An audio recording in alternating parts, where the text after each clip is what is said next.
अपने मंद रोशनी वाले कमरे में आरव अपने पिता की पुरानी डायरी को पकड़े हुए है, जिसका फीका पड़ा कवर अनकहे रहस्यों को समेटे हुए है। एक टेबल लैंप की नरम चमक आरव के चेहरे को रोशन करती है, जिसमें उदासी और बेचैनी का एक जटिल मिश्रण दिखाई देता है। वह पीले पड़ चुके पन्ने पलटता है। हर शब्द उसे एक ऐसे अतीत में गहराई तक खींचता है जिसे वह कभी नहीं जानता था। उसकी नजरें तीव्र हैं। एक छिपे हुए सच का बोझ उस पर आ पड़ता है। डायरी उसकी बढ़ती हुई समझ की एक मूक गवाह है। आरव की आवाज गूंजती है। कभी सोचा है कि सबसे बड़ा दुश्मन वही हो सकता है जिसे आप अपना सबसे करीबी मानते हैं? मंद रोशनी वाले लिविंग रूम में आरव और उसके चाचा तनावपूर्ण चुप्पी में खड़े हैं।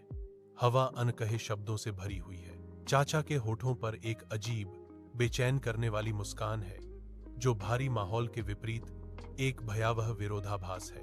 आरव की आंखें आंसुओं से भरी और क्रोध से जलती हुई कड़वे विश्वासघात से टूटे हुए दिल को बयां करती हैं। चाचा की आवाज ठंडी रहस्योद्घाटन से भरी हुई कहती है, तुम्हारे पिता सच्चाई को बाहर लाना चाहते थे, हमने उन्हें रोक दिया। आरव का गला रुंध जाता है। विश्वासघात के शब्द अटक जाते हैं। उसकी दुनिया उसके चारों ओर बिखर जाती है। अचानक पुलिस सायरन की दूर की चीख रात को चीरती है। तय होती जा रही है आने वाले परिणाम का एक अग्रदूत।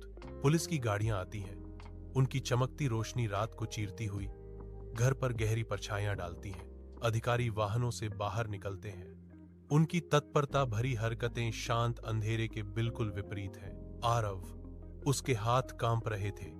एक डायरी एक अधिकारी को देता है। उसकी आंखों में दृढ़ संकल्प की एक चमक चमक रही है।